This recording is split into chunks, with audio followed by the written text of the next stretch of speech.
Bien, pues buenos días a todos.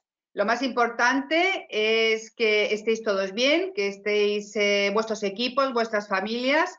Y bueno, pues hoy compartimos con vosotros los diálogos generacionales en tiempos del COVID-19, poniendo foco a la adaptación de las personas al nuevo entorno y al cambio ante los nuevos retos organizativos.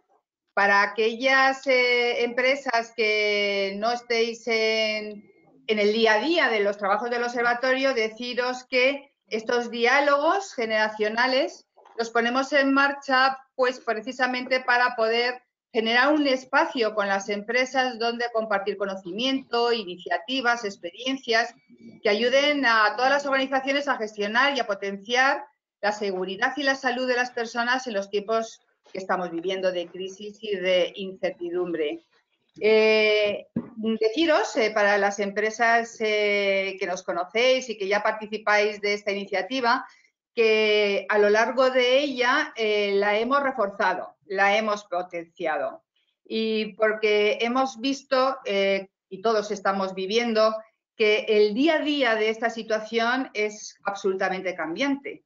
Y por eso hemos pensado en que hay un encuentro todos los miércoles a la 1 en estos diálogos para que podamos poner el foco en la actualidad de la gestión de personas en estos tiempos. Todos los miércoles a la 1 vamos a tener un experto con el que vamos a poder debatir cuestiones que tienen que ver con la seguridad y la salud de nuestras personas, sobre todo en la desescalada y en la reincorporación al centro de trabajo.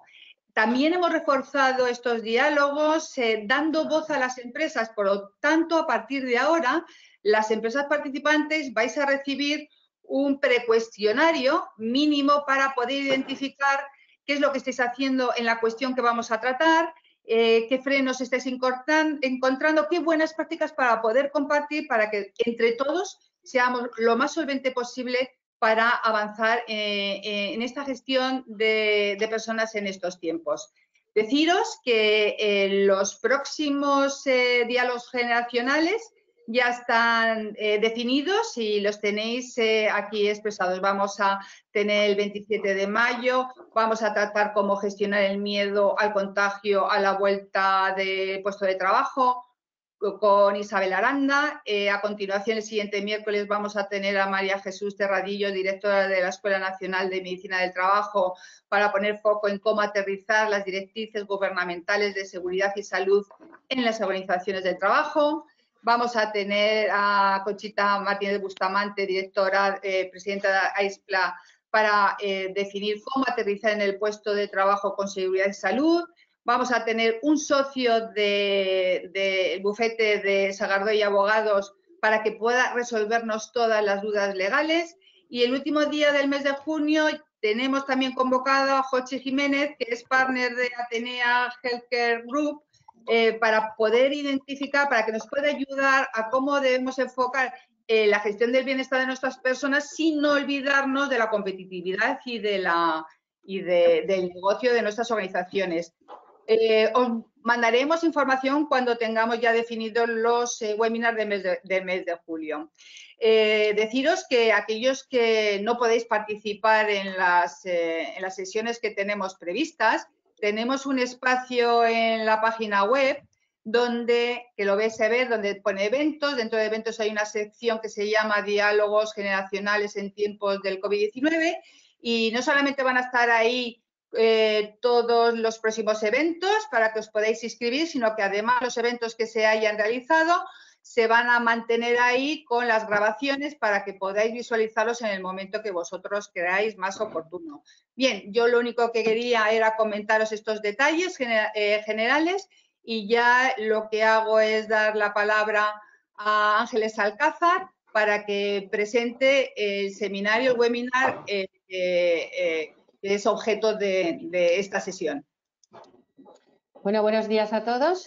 Soy Ángeles Alcázar y bueno, quiero daros la bienvenida a los webinars. Como os ha comentado Elena, nos ponemos a vuestra disposición.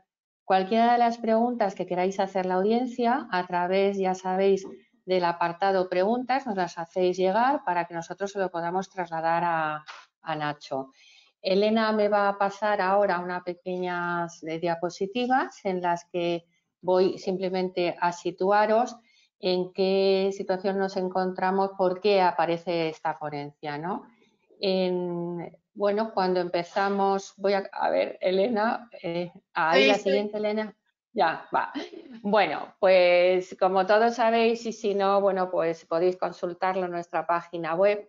El primer trabajo que hicimos de diversidad generacional, talento intergeneracional, fue un análisis cuantitativo y cualitativo, no nos vamos a detener en él, y analizamos cómo eran nuestras 5 generaciones en el mundo laboral.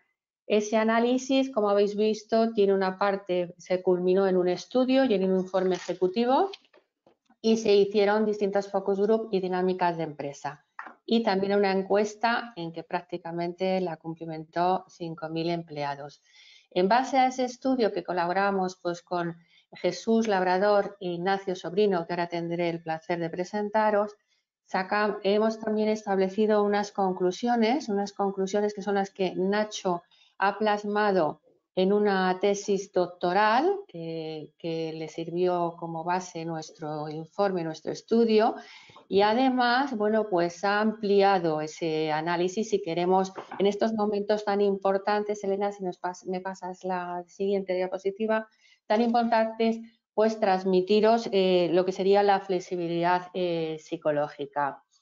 Os quiero presentar a Ignacio Sobrino, doctor en la Universidad de Comillas y CADE, total nada, todo un honor, y es el director de operaciones de Tech Container, que es una empresa que se dedica a la maquinaria en todos los portuaria. Es además consultor, colabora con nosotros en los trabajos de consultoría y ha estado trabajando en Accenture. Y sin más, le vamos a dar la palabra y el mando a Ignacio Sobrino para que nos haga su presentación. Nacho, cuando quieras. Muchas gracias, Ángeles. Antes de nada, agradecer al Observatorio esta oportunidad. O sea, es un lujo para mí poder estar con vosotros. Muchas gracias, Ángeles, Elena, por esta ocasión.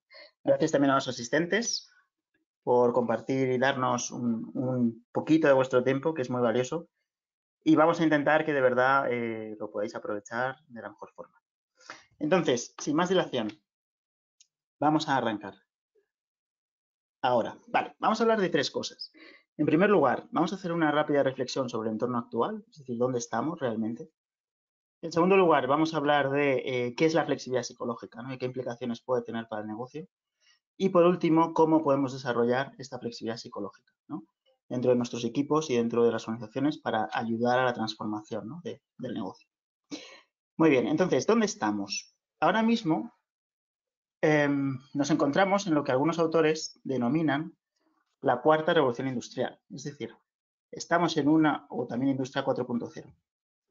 ¿Por qué? Por 3 elementos principalmente. El primero, hay una cantidad de herramientas y recursos disponibles sin parangón en la historia. Desde blockchain, nanotecnología, robotización, bueno, infinitud, ¿no? Aquí hemos recogido algunos. Pero no solamente hay un número muy grande, sino también el grado de implantación de los mismos también es muy elevado. Es decir, la robotización no es nueva, ya se lleva haciendo desde hace décadas, pero el grado de desarrollo que está teniendo en todas las industrias es muy alto, mucho mayor. Vale, ese sería un primer nivel de análisis. Un segundo nivel de análisis sería que no solamente están cambiando los recursos y las herramientas disponibles, sino también los propios agentes encargados de gestionar estas herramientas también están cambiando, ¿no? Están apareciendo nuevos agentes. Agentes antiguos están adoptando un nuevo rol, por ejemplo. Para que nos pueda ilustrar esto. La aparición del nuevo rol de la mujer ha supuesto una transformación enorme dentro de las industrias y dentro de las organizaciones. La aparición de, bueno, la consolidación de la globalización, ¿no? Que al final cualquier pequeña empresa ya está compitiendo con cualquier otra pequeña empresa de todo el mundo. El poder de algunos roles antiguos se ha cambiado radicalmente. Por ejemplo, el tema del consumidor ahora está interviniendo también en fases anteriores de creación, es Es un cambio muy significativo. Hasta cambios en lo que es la propia economía, ¿no? Con la aparición de nuevos agentes, por ejemplo, con Uber, Airbnb, etcétera, que han transformado sectores enteros, o las dinámicas entre esos agentes, por ejemplo, la economía colaborativa, circular, etcétera. Entonces, sobre este segundo nivel de análisis habría un tercer y último, que es todos estos cambios están sucediendo de una forma muy acelerada, que ya conocéis todos y sufrís todos, ¿no? Y tal es así que está afectando no solamente ya a los propios trabajadores e industrias, sino también a la propia familia. Hay muchos autores que ya hablan de familias aceleradas o de fast families o de social acceleration y de otras dinámicas. Lo que está también teniendo un impacto muy grande en las propias relaciones. Las relaciones ya no son tan duraderas, son más marcadas por la inmediatez, por la satisfacción inmediata, por el retorno inmediato, ¿no? O sea, necesito en 140 caracteres que me des información valiosa y si no, paso al siguiente. O sea, es todo muy rápido. Esto, como no puede ser de otra manera, se está viendo acelerado o mucho más afectado, por así decirlo, por la situación que todos conocéis del COVID y que no vamos a entrar más en detalle. Lo único, esta mañana, por ejemplo, Ángeles me comentaba una noticia de que se calculaba que aproximadamente el 30% de los trabajadores es probable que requieran atención psicológica de algún tipo tras la vuelta al trabajo o durante este periodo. O sea, estamos en un periodo, pues, que ya sabéis, es tremendamente complejo. Con lo cual, a lo anterior que hemos comentado, que fue cuando finalizamos la tesis doctoral en enero, se añade todo esto, ¿no? Todo más miedo, más ansiedad, más falta de concentración, bloqueo. Bueno, no vamos a entrar, pero es mucho más, por así decirlo, ¿no? Más complejo todavía. Vale. Entonces, ¿qué impacto está teniendo todo esto en lo que son los trabajadores? Nosotros identificamos 4 tendencias principales, ¿no? Revisando la literatura. La primera es un aumento tremendo de la complejidad y que derivado de esto está haciendo que los propios trabajadores se sientan superados, se sientan desbordados y muchas veces acaben totalmente o bloqueados o con poca capacidad de reacción, ¿no? Y de gestionar esos cambios. En segundo lugar, también hemos notado un incremento muy importante de afecciones, de problemas en la salud, ¿no? De riesgos psicosociales, de problemas de enfermedad, de depresión, de ansiedad, etc. O sea, la gente está enfermando, por así decirlo. En tercer lugar, existe una dificultad muy grande para adaptarse a las nuevas formas de trabajar. Y esto, obviamente, pues es muy claro en la medida en la que, pues, por ejemplo, si tú tienes un administrativo que lleva 20 o 30 años trabajando de una forma con un cierto sistema que casi no ha cambiado y de repente migras a otro sistema nuevo, pues es muy complicado para algunas personas adaptarse. Y nosotros en Tech a veces lo vemos y en otras empresas también es muy fácil verlo. Es decir, cualquier persona que lleva haciendo muchos años una misma cosa, no siempre es fácil adaptarla a otro. Si esa otra cosa continuamente está cambiando y cada vez ese cambio se da con más variables, al final llega un momento en que las personas, pues lógicamente no somos capaces de adaptarnos. Y por último, y quizá derivado de lo anterior, una creciente desafección, ¿no? De cara a las compañías, un desalineamiento entre empresa y trabajador. Bien, las empresas, lógicamente, estamos haciendo muchas cosas, ¿no? Para tratar de gestionar estos cambios. De todo tipo. O sea, respecto a la complejidad, pues tratamos de simplificar estructuras, tratamos de desarrollar líderes que traten de reducir esa complejidad, ¿no? Y traten de simplificar un poco todo lo que está sucediendo. Por otro lado, introducimos también elementos de salud, desde mindfulness hasta tratar de hacer que la gente se sienta mejor, con mayor bienestar, etc. También tratamos de ayudarles, ¿no? A que se adapten a nuevas formas de trabajar. Introducimos nuevas metodologías como Agile, y tratamos de hacer entornos más inclusivos, más diversos, donde la gente pues, se pueda adaptar mejor y se pueda sentir mejor, más integrada y con mayor facilidad, ¿no? De engancharse a esa rueda de todo lo que va girando. Y por último, también estamos tratando de unir, ¿no? O de volver a generar una mayor cohesión entre lo que es empresa y trabajador, ¿no? Tratando de mejorar la experiencia del empleado, introduciendo dinámicas más agradables, por así decirlo, más lúdicas, ¿no? Como la gamificación, Hay muchos ejemplos y yo creo que todas vuestras compañías pues o las estáis llevando a cabo, los habéis llevado a cabo o los llevaréis a cabo, pero al final son dinámicas que están ahí en el mercado y que son positivas. Lo que nosotros nos planteamos es si no habría recursos adicionales o algún otro recurso que pudiera ser de especial interés para lograr un mayor cambio, ¿no? O para lograr que las personas se adapten. Y esto nos lleva al segundo punto, ¿no? de esta exposición. Básicamente es presentaros la flexibilidad psicológica como un posible recurso a tener en cuenta que nos puede ayudar de una forma significativa a ayudar a la gente a que se adapte mejor a todos estos retos. ¿De dónde viene la flexibilidad psicológica? Pues nosotros en esa búsqueda de ese posible recurso acudimos al campo de la psicología y ahí identificamos una terapia cognitivo-conductual que ha dado muy buenos resultados en el ámbito clínico. Y esta se llama la terapia de aceptación y compromiso. En inglés es ACT, ¿no? Por su acrónimo Acceptance and Commitment Therapy. Probablemente algunos habréis oído hablar de ella, otros no, pero bueno. Básicamente el objetivo de esta terapia consiste en aumentar la flexibilidad psicológica. ¿Y qué es la flexibilidad psicológica? Pues la flexibilidad psicológica se basa en estos 6 procesos que veis ahí. Aceptación, difusión, etc. Estos 6. Entonces, lo que persigue la flexibilidad psicológica es ayudar al individuo a que gestione mejor su mundo interno, ¿no? A que tenga una mayor capacidad de tomar distancia respecto de sus pensamientos, emociones, etc., para dirigir su acción hacia lo que de verdad considera valioso. Es decir, para que una vez identificados los valores, sea capaz de mantener una constancia, una coherencia y un alineamiento entre lo que él hace y lo que quiere hacer. Bien, esta flexibilidad psicológica, claro, para poder de verdad comprobar si en efecto tiene un impacto positivo o no a la hora de gestionar los retos que hemos comentado, lo que hicimos fue identificar 4 dimensiones con las que pudiéramos asociar esos retos. Me explico. Por ejemplo, si habíamos dicho que los trabajadores están superados por la complejidad, lo que hicimos fue definir, identificar el empoderamiento psicológico como variable a relacionar con este reto. ¿Por qué? Porque al final el empoderamiento psicológico es la relación que establece una persona con su trabajo.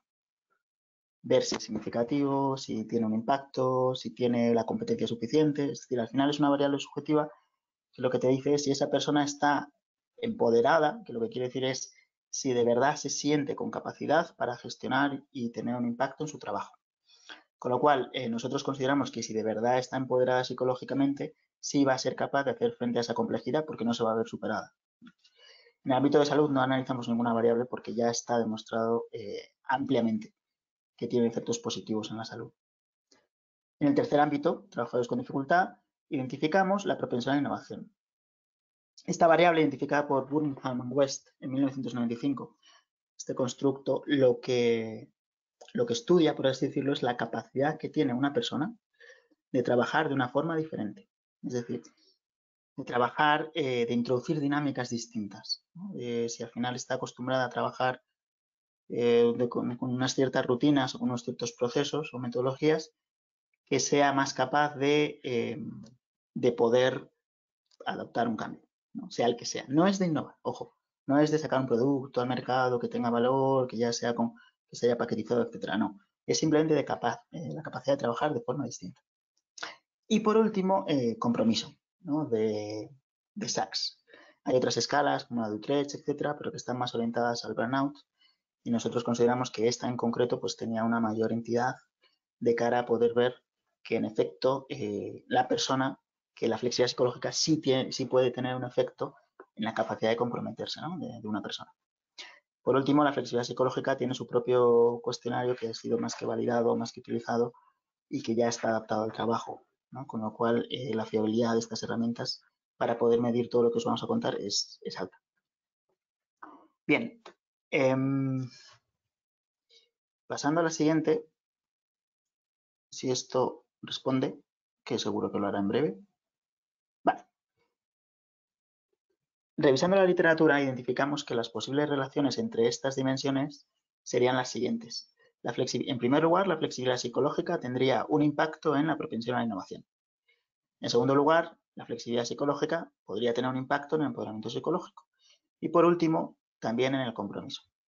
Pero además, el empoderamiento psicológico también se aparecería aquí como una variable crítica o muy relevante, porque también tendría impacto en sí misma tanto en la propensión a la innovación como en el compromiso. Entonces, estas relaciones, en primer lugar hay que decir que son muy significativas, ¿no? El p-valor es menos 0,001, o sea, es nivel de significación máximo. Y el peso de las relaciones, aunque no lo hemos introducido en este slide porque todavía no está publicado, sí que es muy elevado. Es decir, en ámbitos de ciencias sociales, tener más de un 0,1 o 0,2 ya se considera algo muy elevado. Nosotros, por ejemplo, en la relación empoderamiento psicológico con compromiso es de 0,67, o sea, es muy alta, o sea, tremendamente alta. Hay una correlación aquí enorme. Y entre flexibilidad psicológica, un 0,4, o sea, es igualmente altísima. El resto también son muy relevantes, con lo cual sí podemos estar seguros a nivel científico, por así decirlo, que estas relaciones son reales. O sea, por tanto, podemos decir que la flexibilidad psicológica sí facilita que las personas trabajen de una forma distinta. O sea, sí tiene un impacto directo y significativo en que las personas puedan trabajar de una forma diferente. Igualmente, también facilita que las personas adopten una relación distinta con su trabajo, es decir, estén más empoderadas psicológicamente, ¿no? Y se sientan más capaces, con más significado, con más competencia, de verdad poder influir en su entorno y en su vida profesional. Y por último, también la flexibilidad psicológica tiene una relación directa y muy positiva con el compromiso.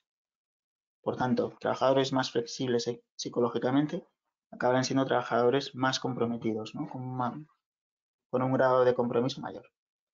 No lo hemos analizado en este estudio, pero sí, derivado de la revisión de la literatura, se observa sin ninguna duda que trabajadores con mayor flexibilidad psicológica también tienen mejores índices de salud. O sea, también tienen una salud mental y, por tanto, física bastante mayor. Y eso es importante.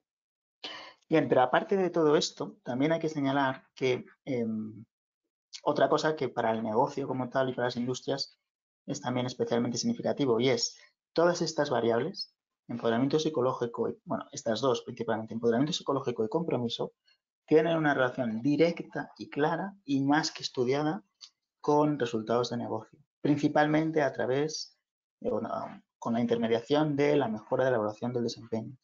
Es decir, trabajadores con más empoderados y más comprometidos, cosa que por cierto es bastante lógica, generan un mayor desempeño, mejores resultados, ya sean en ventas, ya sean en lo que sea, en procesos medidos, que obviamente tiene una relación muy clara con el negocio. Y la propia innovación no tiene esa relación tan clara con el desempeño, si bien la tiene con la innovación en sí misma. Es decir, se considera una de las variables antecesoras o antecedentes de la innovación como tal. Con lo cual, lo que sí que podemos estar diciendo es que trabajadores con mayor flexibilidad psicológica están teniendo un desempeño y unos resultados de negocio mejores, y además están facilitando que la innovación se genere y se produzca en todos los niveles de la compañía, ¿no? Al final estaríamos, que es un poco también lo que se pretende, ¿no? Según las últimas tendencias, no es tanto generar un único departamento que mejore, sino que al final esa mejora continua se traslade a todos, ¿no? Hablamos de las organizaciones ambidiestras, en la que se trata de que, por un lado, una mano esté haciendo lo que tiene que hacer siempre y haciendo lo mejor, que serían estas dos, o el impacto que tienen estas dos, y la otra sea capaz de generar, ¿no?, ese futuro, ese cambio, ese hacia dónde vamos. Muy bien, entonces, dicho esto, avanzamos ahora. Vale, también esto tiene 3 implicaciones adicionales que son, yo creo que dignas de considerar. En primer lugar, lo que hacemos con la flexibilidad psicológica, una de las cosas que hacemos es aumentar el grado de conciencia que tiene la gente sobre lo que es importante para ella. Con lo cual, en la medida en la que una persona sepa y tenga claro en su vida qué es de verdad importante para ella, cosa que no es tan fácil, va a ser más sencillo que al final perciban si en efecto hay una relación entre lo que ellos creen valioso y lo que en su entorno profesional están viviendo o se les dice que es valioso. Con lo cual, si ellos perciben que lo que la compañía dice que es importante, al final no es lo que de verdad es importante, van a haber una incoherencia y un desalineamiento grande. Que si a su vez no coincide con lo que para ellos es importante, es más fácil que acaben optando por otras opciones.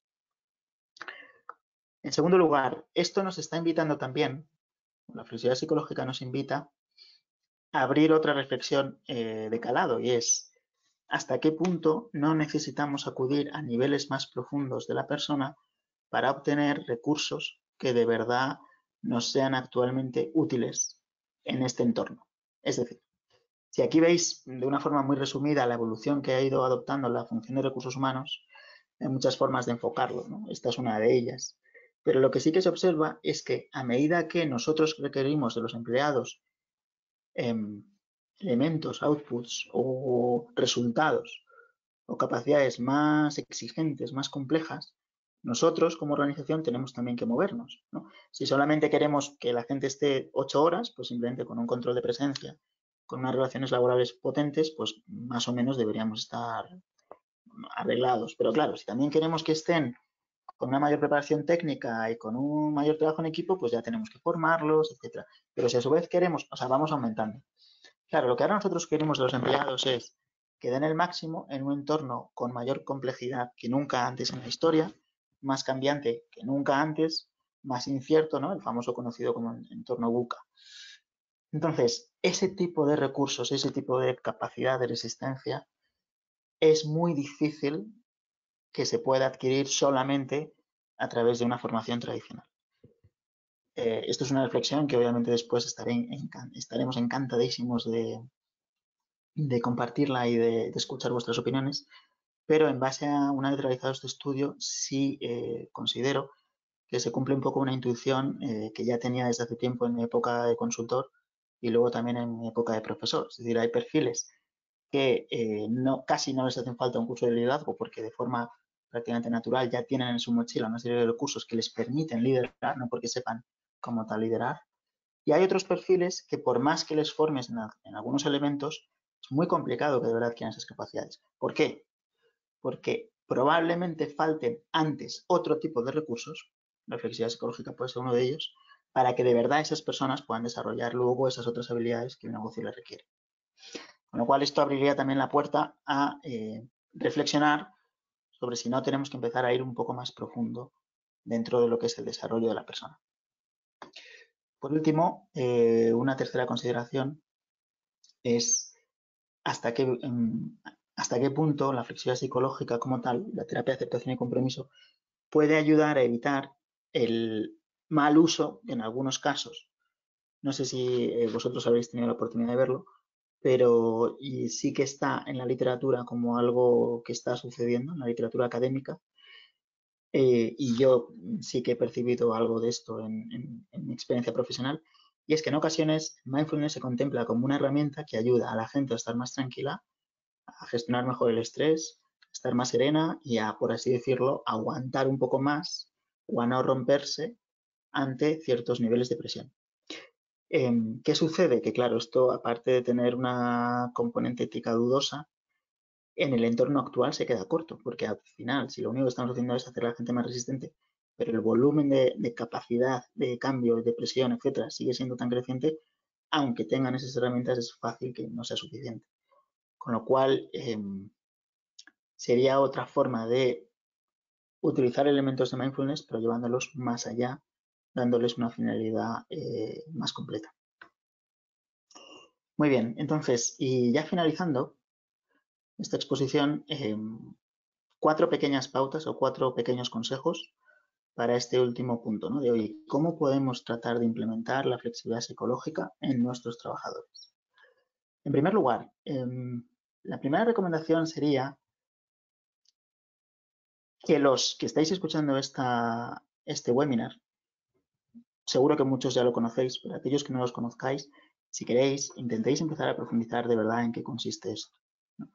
Yo personalmente creo que es algo bastante sencillo, bastante intuitivo, porque al final se basa en esas dos palabras. Por un lado, en aceptar, por otro lado, en comprometerte con algo. Lo único que son los procesos anteriores es una forma de ayudarte a ir discriminando e ir aterrizando estas dos palabras.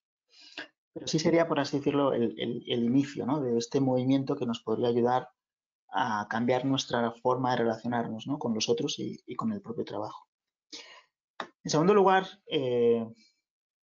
la recomendación pasaría por iniciar acciones concretas, formativas, en las que empezáramos a ver y a tener un mayor conocimiento sobre cómo podemos desarrollar esta capacidad en las personas. No solamente formativas como tal, hay que concretar porque serían grupos de trabajo, serían workshops, tendría una componente de terapia, que yo entiendo que en ocasiones hay que transformar esa palabra porque en el mundo organizativo no gusta, ¿no? De ahí obviamente el tema de coaching, etcétera.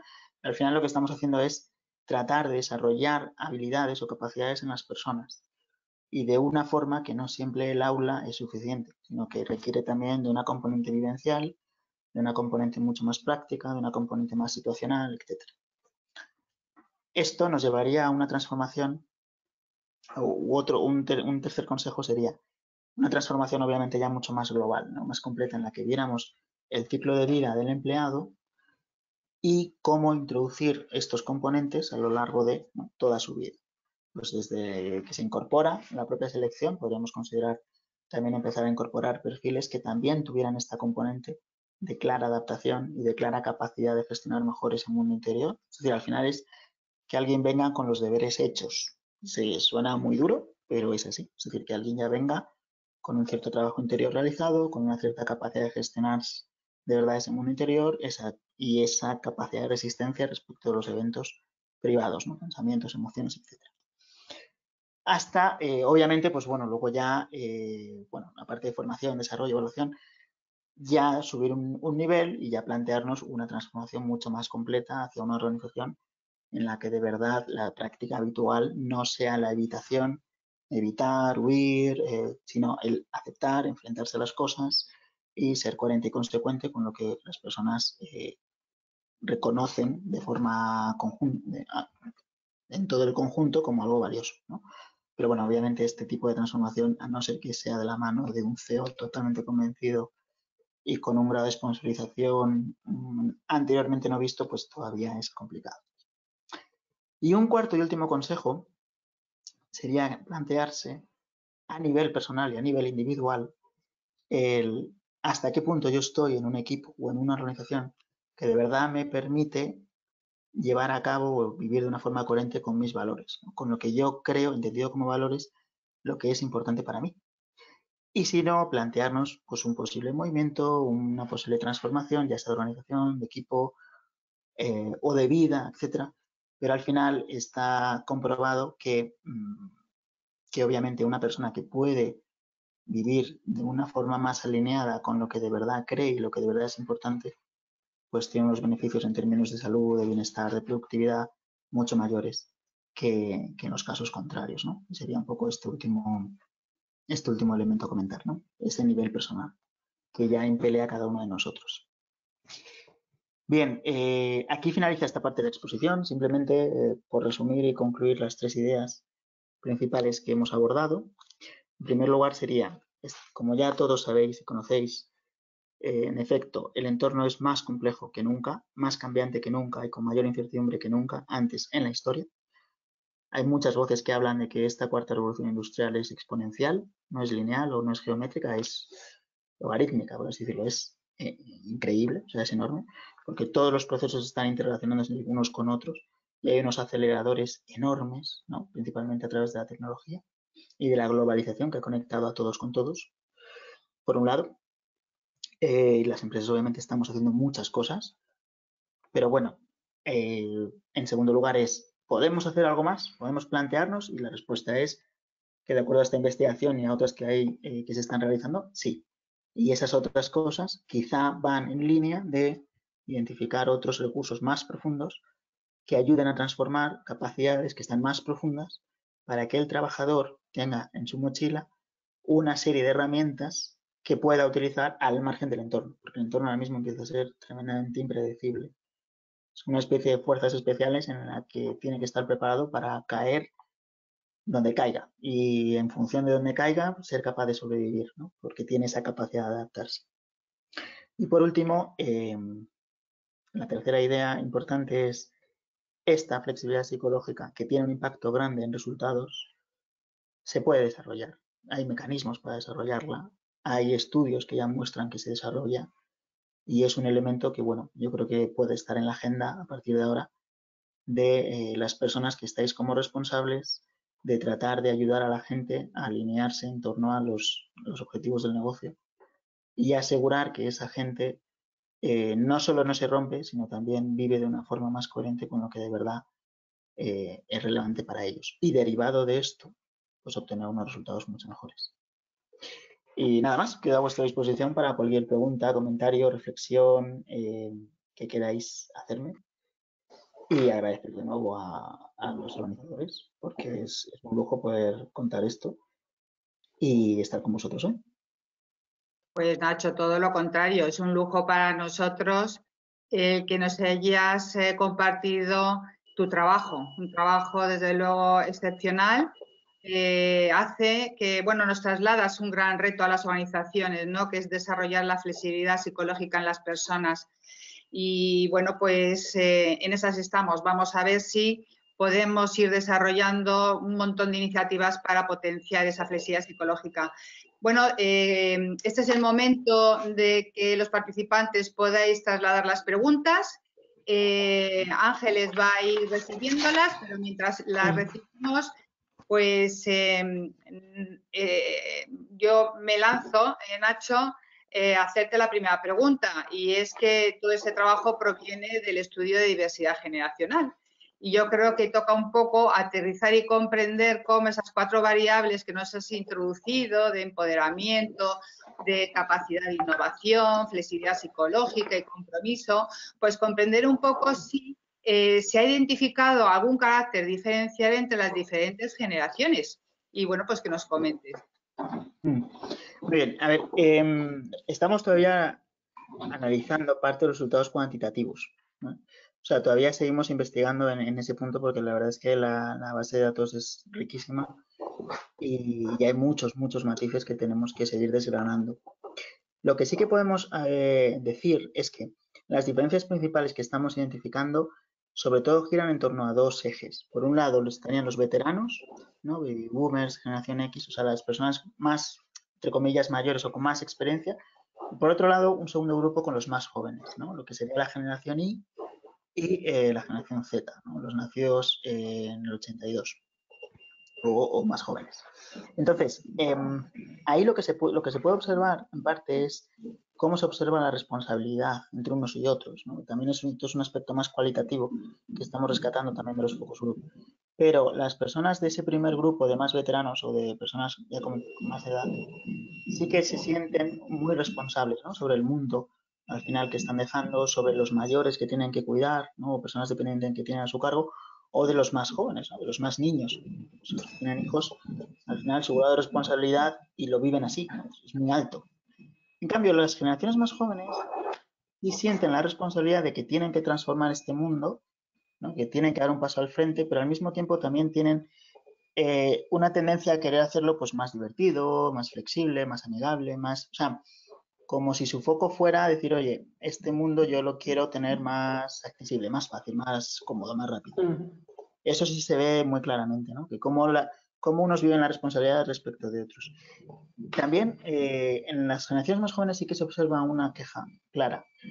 Es sobre un posible doble discurso entre, oye, nos estáis diciendo continuamente en los medios de comunicación y en las organizaciones que los jóvenes contamos, pero luego ni nos dais el empoderamiento suficiente, ni nos dais las atribuciones, o como escuchamos de hecho en algunas de las entrevistas, ¿para qué me estáis intentando enseñar a andar cuando yo ya sé correr? O sea, ellos en parte tienen una percepción de que ellos serían capaces de hacerlo pues mucho mejor, pero no se les deja, ¿no? Eso es un poco también una queja que se recogía. A nivel de grado de flexibilidad no se observan muchas diferencias, en el sentido de que sí que se observa generalmente un grado de fusión o de identificación con la queja, con la incertidumbre, con el no estoy a gusto, con el me gustaría estar mejor, con más que de verdad venga, me voy a poner a hacer lo que de verdad hay que hacer para cambiar mi vida o para cambiar la organización o para cambiar el mundo. Entonces, sí que se observa, entrando un poco más en detalle, que las personas con más edad, con más experiencia, tienden a relativizar mejor. O sea, tienden a ser capaces de tomar más distancia respecto de si algo es de verdad importante o no, cosa que la generación Y pues tiende a darle a todo importancia o nada importancia en función de cada persona, pero no tanto discriminar y decir, oye, mira, pues esto no pasa nada porque no esté para mañana, o esto sí que en cambio es muy crítico y tiene que estar para, ¿no? Eso sí se observa, ¿no? Y luego también se observa una dificultad en los más jóvenes a esa capacidad de tener que renunciar, ¿no? O sea, tú para conseguir una meta tienes que sacrificarte. Y eso generaciones más mayores sí tienen más claro, que el famoso la letra con sangre entra, ¿no? Sí que, por así decirlo, en el discurso se percibe. En cambio, los jóvenes, quizá por la propia tecnología, piensan que todo se puede hacer y todo se puede hacer ya y todo es factible. Con lo cual, ese grado de fusión, o sea, ese grado de cómo percibo yo a lo que me tengo que enfrentar es muy distinto. Bueno, y ahí podríamos hablar horas, pero yo creo que con esto más o menos... Yo tengo cuatro preguntas y voy a tratar de hacer dos, ¿no?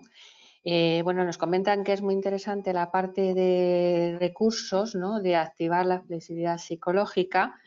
Y nos preguntan, bueno, que los has enumerado un poco por encima, pero ¿qué recursos podríamos desarrollar dentro de las organizaciones para dar a conocer esa flexibilidad psicológica, formación, procesos?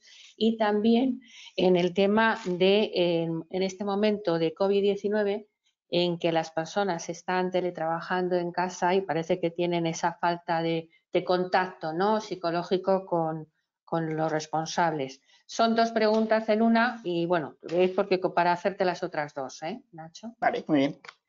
O sea, a nivel recursos, si volvemos a la última, bueno, no volvamos a la última.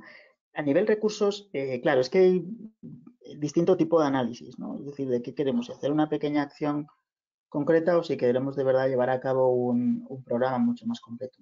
Como acciones concretas, pues estaríamos hablando de, imaginemos, para entenderlo bien, sería una especie entre formación y terapia y coaching, entre comillas. Sería un poco una conjunción de esos tres, ¿no?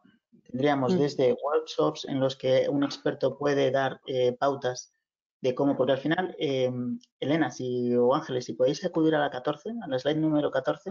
Voy. ¿Aquí? No, ¿no? No, anterior, por favor. Una anterior, en la que se ve el rombo. No sé si es la 14 o ya no me acuerdo cuál es. Creo que esta. Sí.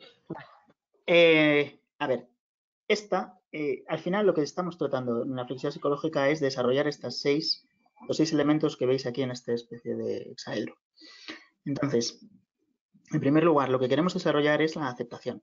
La aceptación entendida como lo contrario a la evitación experiencial. Es decir, queremos enseñar a la gente a que cuando algo les dé miedo, cuando algo les dé, y también respondo en parte a lo del tema del COVID, es decir, ahora mismo las emociones que son más imperantes tienden a ser ansiedad, tienden a ser agobio, agotamiento, porque estamos con niños y con trabajo. O sea, yo tengo 2 bebés, entonces es como, al final es un poco locura, y gracias a Dios no hay ninguna por aquí corriendo.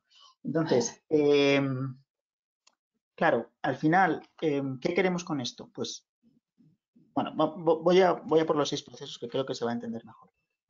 La aceptación básicamente sería, yo ante un elemento que me da miedo, que me da ansiedad, que me genera preocupación, que me genera molestia, la tendencia natural de una persona muchas veces es la evitación experiencial, también conocida en parte como procrastinación, que está tan de moda. Es decir, yo en lugar de hacerlo y enfrentarme a la batalla, me voy y me invento cualquier otra cosa más relevante para no tener que enfrentarme a eso, ¿no?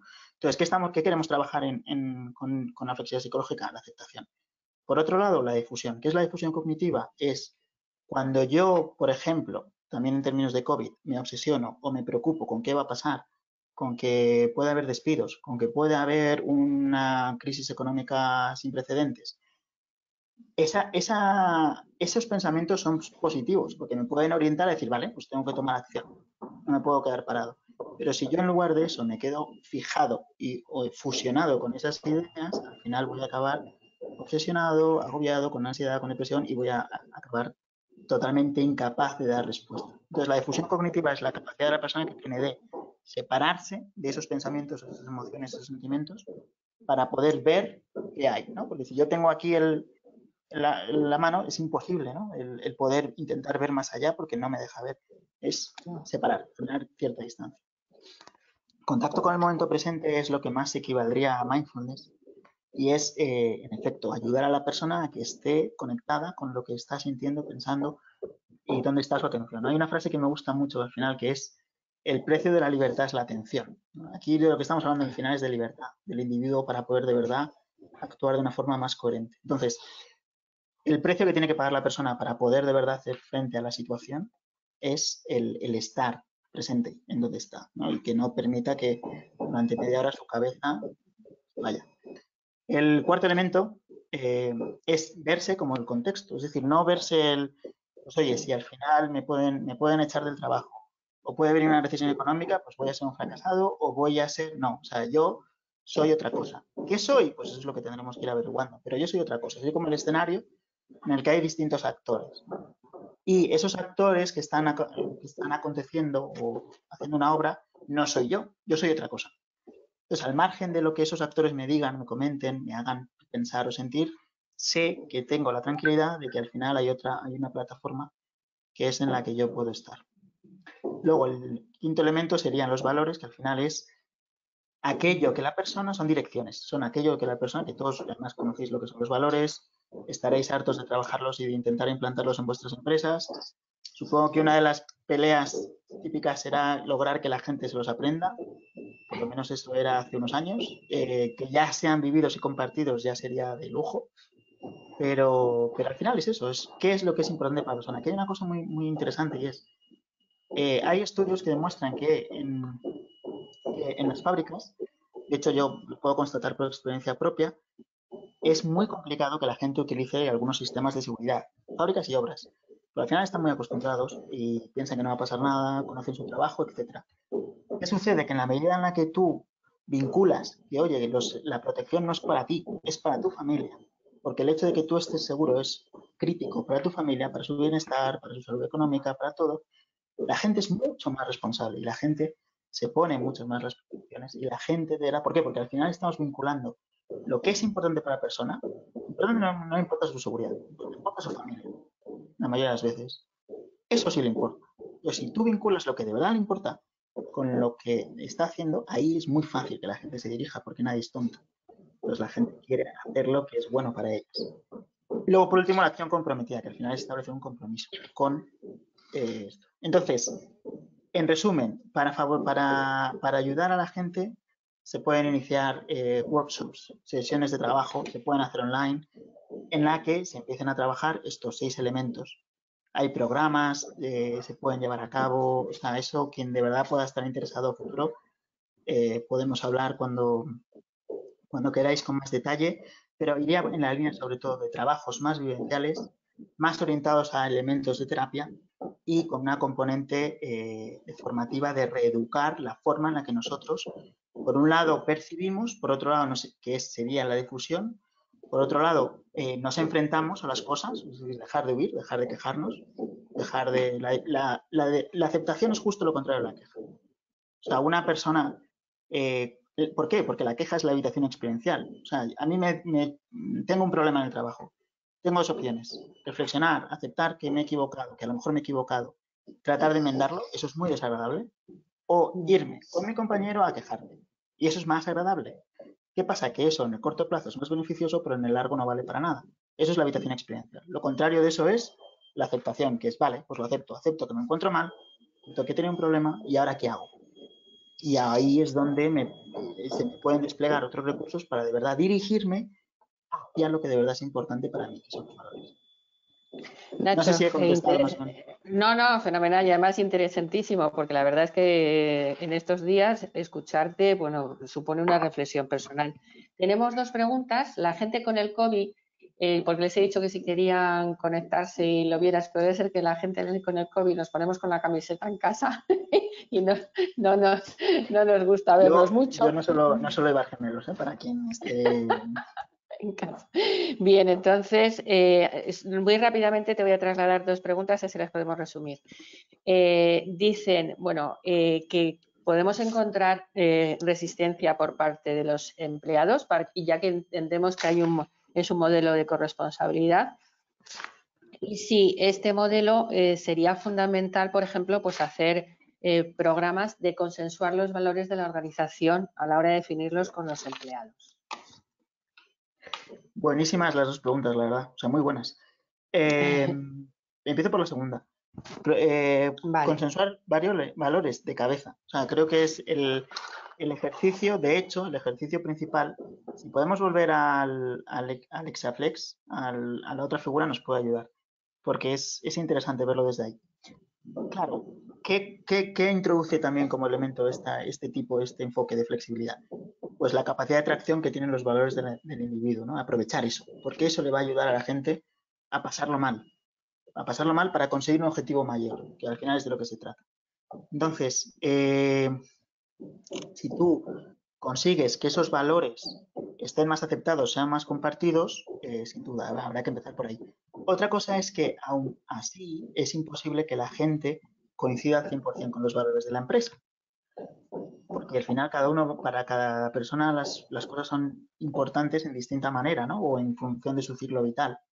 Lo que pasa es que sí que es verdad que hay valores que son comunes, ¿no? Muy probablemente son comunes. Entonces probablemente habrá que ir a esos valores, ¿no? Y claro, esos son muy particulares, pero depende de la empresa. Pero hay unos valores de respeto, de aceptación, inclusión, de zonas en las que yo sé que sí, la gran mayoría de mis empleados va a haber un enganche. O a lo mejor también luego por generaciones o por momentos vitales. Va a haber algunos que la familia sea lo nuclear. Entonces, si de verdad vivimos coherente con eso y de verdad nos centramos en eso, es muy probable que ese trabajador, que también para él, esa persona es eso, valore enormemente y vea y sienta la necesidad que en efecto la compañía es un medio al que puede acogerse porque le ayuda a ir al mismo sitio. Es un vehículo en el que va caminando y se puede subir y puede empujar de él cuando se le rompa una rueda porque saben que van juntos en la misma dirección. Entonces, recomendación, sin duda, sí. Lo único que luego particularizando de alguna forma o siendo capaz de concretar y adaptar esos valores por ciertos colectivos o ciertos núcleos. Tenemos que seguir profundizando, quizá por generación, quizá por necesidad vital, quizá por forma de ser, ¿no? De gente mucho más sociable, mucho más intelectual, por un lado. Y luego, la primera era resistencia a los empleados, sin duda. O sea, esto requiere, o sea, siendo sinceros, esto lo que estamos haciendo es meternos en unas capas muy profundas de la persona, en la que obviamente lo primero que tenemos que hacer es pedir permiso. Y lo segundo, aparte por supuesto de respetarlo, es dejarle la opción. De decir, oye, está este recurso disponible. Este recurso es bueno en sí mismo. O sea, es una herramienta que te va a servir en tu vida. También te va a servir a tu trabajo, pero te va a servir primeramente en tu vida. Es decir, esto viene de la terapia, viene de un ámbito clínico, viene de intentar ayudar a gente que tiene problemas y que encuentran dificultades para moverse en su día a día, en su mundo normal. Que ahora nos estamos llevando a la empresa.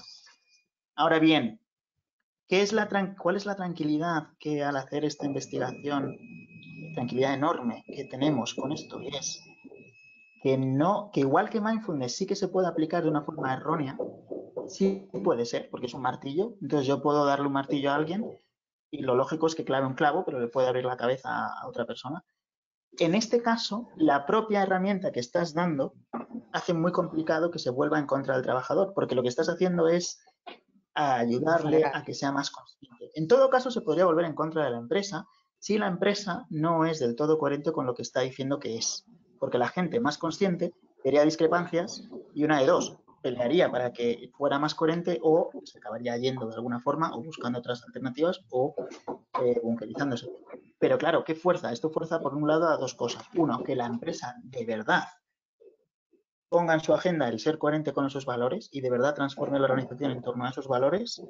Y por otro lado, que la gente obviamente va a hacerla más responsable. Porque al final lo que le estás diciendo, lo que le va a resultar más difícil es quejarse, porque va a ser más consciente de que la queja no le lleva a ningún lado. Tendrá que actuar. ¿Para qué? Para hacer, si no hace lo que quiere. Es un poco esto, ¿no? Entonces, por concluir, ¿puede generar resistencia? Sí. Si se explica, se comunica, se vende como que es un proceso para ayudar a las personas a favorecer su bienestar dentro de la línea de salud, porque al final esto es salud mental, y dentro de la línea de favorecer su capacidad para adaptarse y hacer frente a la situación del COVID, no debería generarla. Fenomenal, Nacho, súper interesante todo. Las preguntas más adelante ya las podremos mandar, las que hay por ahí pendientes, las podemos mandar. Y para finalizar, Elena, pues danos, digamos, que el pie para el siguiente webinar. Bueno, pues efectivamente os convocamos a todos el 27 de mayo, el próximo miércoles, en donde, bueno, vamos a hablar de una cuestión que ha salido aquí desde el inicio, ¿no? Y es que vamos a tener que gestionar a nuestras personas desde la salud psicológica, ¿no?